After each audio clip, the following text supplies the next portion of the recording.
Hey, what's going on, guys, and welcome back. If you've played through Digimon Story Time Stranger, you'll notice that after you've beaten the final boss, you basically have the choice of diving into New Game Plus, or you'll get to respawn right before the final battle. Now, at a first glance, it might look like you're unable to not backtrack, since there isn't really a way to go anywhere from where you are. However, you are given access to the in-between theater, which actually does provide a way for you to go back to any major point in the game, and essentially will act as your hub for the post-game. That being said, in today's video, I'm going to show you how to activate the time jump ability. Then we're going to go over 10 different things you can do in the post game. That being said, make sure to sit back, relax, subscribe for more monster taming videos, and let's dive in.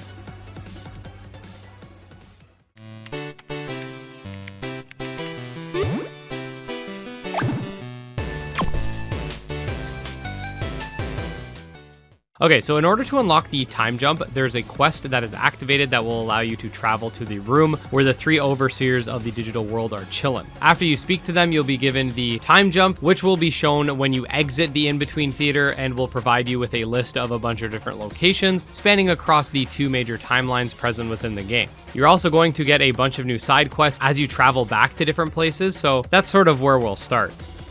The first thing you're probably going to want to start tackling are the various side quests present within the game, because there are Digimon that require an agent rank of 8 or higher, and this can only be achieved if you get anomaly points outside of the main story. Digimon like Omnimon, Paladin Mode, Imperial Dramon, Jupitermon, and more are locked behind this. So start going through these side quests you might have missed. The game will give you a waypoint exactly where you need to go on the menu, which is nice. The added bonus of getting a lot of these side quests out of the way first is that you'll be able to unlock more agent skills, which will give a boost to certain Digimon based on their personalities, including earlier evolutions, stat buffs, and you can even boost your cross arts abilities as well. So that being said, I would definitely start with the more simpler side quests that basically have you dealing with different requests from Digimon. There are a few that I'm going to be talking about later on this list that you might want to leave until you're more powered up.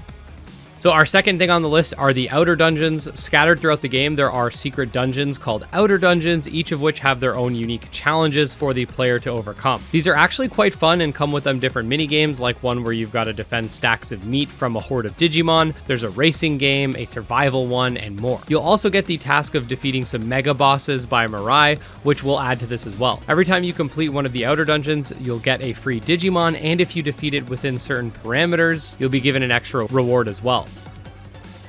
Now, Digimon Story Time Stranger has a few different collectibles associated with it. There are 3 separate side quests in question, as well as the outer dungeons, I guess you could say, since you have to find them, all of which involve basically finding different things. One of them has to do with squashing Coromon that are scattered throughout the Tokyo map. Another one has to do with you finding all of the Edamon in the past version of Tokyo, and there are the Hiroko's memories, which are scattered all over the digital world. These will give you various rewards and are connected to the side missions I mentioned earlier. There's also a card minigame and a ton of cards for you to collect and battle against other card players throughout the world as well. The card game itself isn't insanely complex, but there was a lot of attention to detail with the collectible aspect of it and the minigame itself. You can even have card battles against the Royal Knights, which is quite funny, but needless to say, there are a lot of collectibles in Digimon Story Time Stranger, so you might want to start looking for them.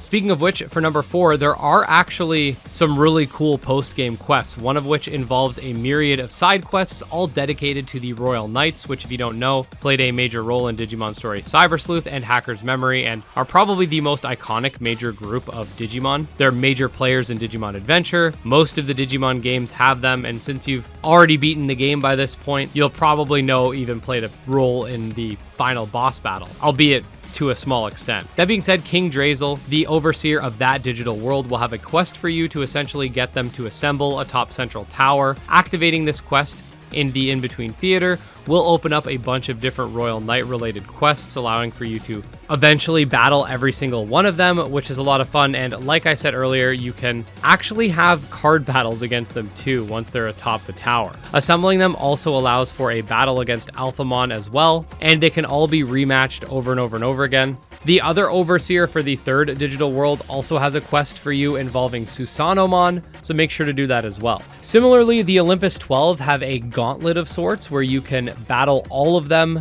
basically in a row, and is quite the challenge, which is why I said to make sure to get your other anomaly points first. If you can defeat them all in one go, you'll get a 5% scan for every single one. and a lot of XP and stuff like that. To activate the quest, you have to go to the Akihabara back alley and speak with Minervamon. Now, probably the biggest and most extensive side quest in the game is the Omni Carnival, which is essentially a tournament where you can fight a bunch of different mega bosses and receive various rewards for doing so. Completing the tournament will require you to complete a bunch of other quests, as certain contenders don't appear until their quests are completed, but this will allow you to get the Omni Blade, which will give you access to Imperial Dramon Paladin mode, which you might remember from Revenge of Diaboromon, and will let you fight a bunch of other really cool opponents from various Digimon mediums as well. Now, it wouldn't be a monster taming game without a compendium of monsters to collect. In Digimon Story Time Stranger, you've got over 450 Digimon spanning across all of the different Digimon stages, armor form, DNA Digivolutions, and more. I'm already working on a location guide on how to get different Digimon based on either stage or group, like the Olympus 12. And the Demon Lords, for example, which I should have videos for out by now if you're watching this. It'll be linked in the Digimon Story Guides playlist down below, and I'm planning on doing guides for all the baby Digimon in Training 2s, etc. as well. So yeah, that's another thing you can do, completing your field guide, which you'd be surprised involves a lot more digivolving and de-digivolving than actual conversion. For number 8, you got New Game Plus, which does allow you to keep pretty much everything except the key items and tackle the game with your already established team. New Game Plus is a lot more alluring in Digimon Story Time Stranger over past Digimon Story games because of all the skippable cutscenes and dialogue. It'll also allow you to finally beat Chaos Dramon early without either grinding at the beginning of the game or cheesing it by switching down your difficulty. Speaking of which, for number 9, we have Mega and Mega Plus difficulty. Once you beat the game, you will have unlocked the Mega difficulties, and these add an entire layer of challenge. Both of these are obviously harder versions of the game. Most notably, Mega Plus will disallow the use of items in battle. And honestly, I'm really excited to see all of like the challenge runs that come out of Mega Plus and whatnot. You do have to beat the game to unlock it, which I kind of wish you didn't. It'd be nice if it just came from the get-go, but what can you do?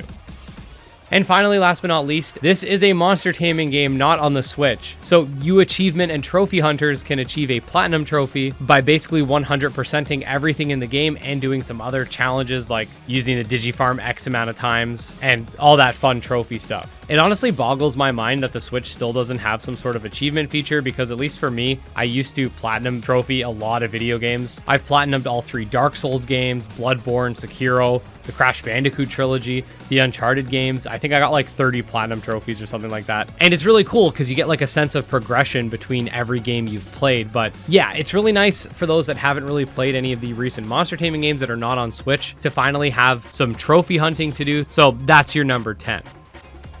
But yeah, those are just 10 things you can do in the Digimon Story Time Stranger post-game. I didn't cover like min-maxing or any of the really crazy stuff I'm assuming people are going to start doing, but I think that these will keep you satiated for many hours to come. If you are a fan of monster taming games, make sure to subscribe to the channel. That's all we cover here. And of course, that means I'll be keeping you up to date with more Digimon Story Time Stranger content. And just wanted to say special thanks to my supporters, especially Candy Marunzi, Tragsoft, Valorware, Nemo, and Wrathful Beast. And we'll see you next time. Peace.